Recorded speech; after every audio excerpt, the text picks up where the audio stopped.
دعا پڑھ رہا ہوں، اشہد ان اللہ حق، حق کیا ہے وہ بھی سنتے جائیے، کیونکہ تمہید نہیں ہوتا ہے ایسی تقریروں میں، تو سنیے، اشہد ان اللہ حق والنبی حق والکتاب حق والصراط حق والقبر حق والمیزان حق والملائکۃ حق والانبیاء حق والجنت حق والنار حق.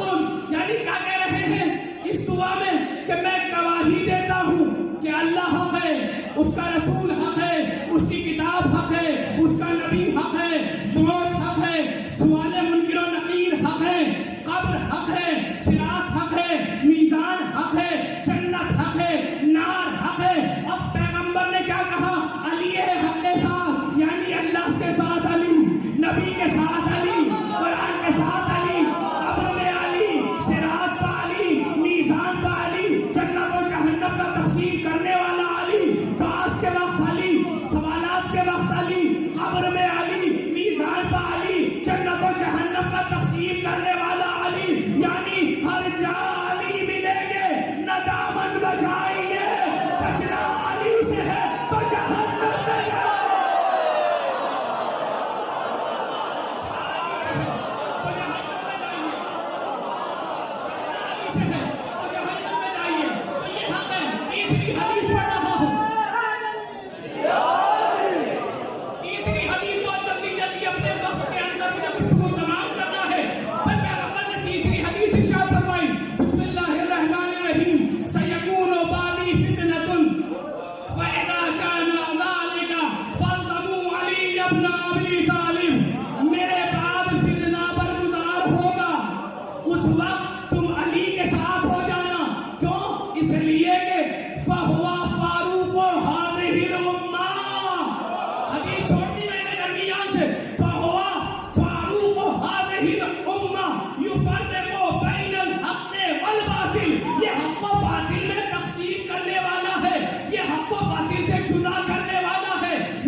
لیکن پیغمبر کی یہ 3 حدیثیں کیا مسلمانوں کے پیش نظر نہیں تھی؟ کیا نہیں تھی؟ آپ بتائیے کیا نہیں تھی؟ یہ ساری حدیثیں پیش نظر تھی، لیکن پھر بھی علی کو چھوڑا، کسی اور کا انتخاب کیا. میں ذمہ داری سے کہہ رہا ہوں، علی کو چھوڑا، کسی اور کا انتخاب کیا. لیکن کلو شیء یرجع الی اصلہ، ہر شے اپنی اصل کی طرف جاتی ہے. جب پریشان ہو گئے کہ دین کے بعد نہ لا سکے تو پھر علی کی خدمت میں آئے. آنے کے بعد کہا یا علی آپ خلافت کو قبول کر لیجئے. تو پھر علی نے کیا کہا؟ فوراً قبول کر لیا. ہمارے جیسے تھوڑا ہی تھے. یہ علی تو وہ ہے کہ جس نے بھوکے رہتے ہوئے خدائی کو ٹھوکر مار دی. یہ خلافت کی اوقات کیا ہے؟ علی نے کہا نہیں میں قبول نہیں کروں گا. لیکن جب لوگوں نے اصرار کیا تو علی نے کہا ٹھیک ہے میری بیعت ہوگی لیکن گھر میں نہیں، مجمع میں ہوگی. ارے میری بیعت ہوگی لیکن گھر میں نہیں، مجمع میں ہوگی. بھائی کیوں نہ ہو، چونکہ پیغمبر نے کسی بند گھر میں بیعت نہیں لی تھی، غدیر کے کھلے میدان میں بیعت لی تھی. جب آپ لوگ آئے تب بھی کھلے میدان میں، کھلی مسجد میں، مجمع میں بیعت ہونی چاہیے. اب علی نے اماں کو پہنا، اپنے اسرے کو لیا اور لینے کے بعد نکلے. چلے علی، مجمع چھلک رہا ہے اصحاب سے. اب ایک مرتبہ علی چلے، سب یہ سوچ رہے تھے چونکہ پہلی خلافت، دوسری خلافت، تیسری خلافت، وہ منبر کو چھوڑ کے بیٹھ رہی تھی. عرشے کو رسول کے احترام میں چھوڑا، پہلے زینے کو چھوڑا، پھر دوسرے کو چھوڑا، تیسرے کو چھوڑا. اب منبر تمام ہو چکا تھا. اب اگر اسی سلسلے کا کوئی آتا تو زمین کھودنی پڑتی، زینہ بنانا پڑتا، اسے بٹھانا پڑتا. لیکن علی آئے، علی نے پہلے والے پر قدم رکھا. پہلے والے پر قدم رکھا، دوسرے کو روکتے ہوئے، تیسرے کو کچلتے ہوئے اس جگہ جا کے بیٹھے جہاں رسول جلوہ افروز ہوتے تھے. جہاں پر آخری جملہ ہے آپ کی امانت ہے آپ تک پہنچا رہا ہوں. ایک مرتبہ اس جگہ بیٹھے عرش پر بیٹھے جہاں رسول بیٹھا کرتے تھے. بھائی جیسے ہی علی بیٹھے مجمع میں کانا پھوسی شروع ہوئی. ایک نے جسارت کی, کھڑے ہو کے کہتا ہے یا علی یہ کیا غضب کر دیا ہے, یہ کیا کر دیا آپ نے, ارے کم سے کم عرش کو تو چھوڑ دیتے. بھائی ایک مرتبہ علی مسکرائے, مسکرانے کے بعد کہا اس لکڑی کے ممبر کی بات کرتا ہے, یہ قدم تو توشے رسالت تک آ چکے ہیں. آخری جملہ, یہ قدم تو توشے رسالت تک آ چکے ہیں. بھائی کب آئے تھے, بھائی جب تلسی گلی ہوئی تھی پیغمبر نے علی کو اپنے دوش پر سوار کیا تھا. کب کیا تھا یہ سنتے ہیں لیکن کیوں کیا تھا وہ جلدی سے وہ بیان کر کے کیوں کیا تھا. اس لیے کیا تھا چونکہ پیغمبر کو علی اٹھا نہ پائے تھے اور پیغمبر نے علی کو اٹھایا اور بتوں کو علی توڑ رہے تھے, اٹھائے ہوئے تھے. پیغمبر نے پوچھا علی کیسا محسوس کر رہے ہو, کیا ایسا محسوس کر رہا ہوں کہ اگر ہاتھ بڑھاؤں تو ستارہ توڑ دوں. ایک مرتبہ میں کہوں گا مولا گولڈن چانس ہے, توڑ کیوں نہیں لیتے, کا گولڈن چانس ہوگا تیرے لیے.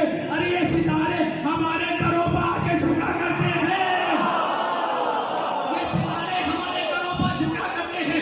بھائی وہ میری جو منٹ انہوں نے ناروں میں لگائی ہے وہ کاٹ لیجیے گا. پر آخری جملہ ہے, ایک مرتبہ علی کو اٹھایا.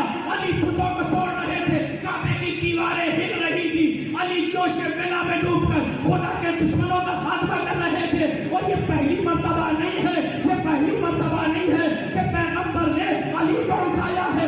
ارے تو ولادت کے تیسرے دن پیغمبر اسلام نے علی کو اپنی آغوش میں اٹھایا تھا. اور جب دیکھا تھا محبت بھری نگاہوں سے اور علی نے اپنی آنکھیں کھولی تھی تو کیا شاعر نے کہا تھا, جوش ولی آبادی کہتے ہیں جیسے ہی نصف نور ملا نصف نور سے نے اپنے آپ کو دیکھا غرور سے, خالق نے اپنے آپ کو دیکھا غرور سے.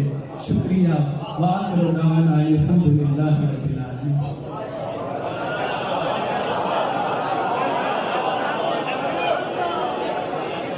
مولانا الشیخ محمد عرفان بہلول صاحب تشریف لائیں گے انعام کی تقسیم کے لیے. اور دوسرا انعام آج کا جس شخص کے نام ہوا ہے درود کے ساتھ اس کا استقبال کیجیے گا, مولانا قبلہ کمیل عباس نجفی صاحب.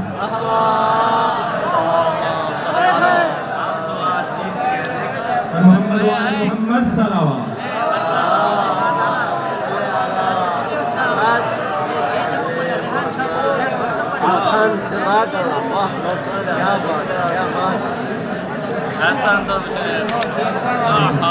اور یقیناً واضح ہو چکا ہم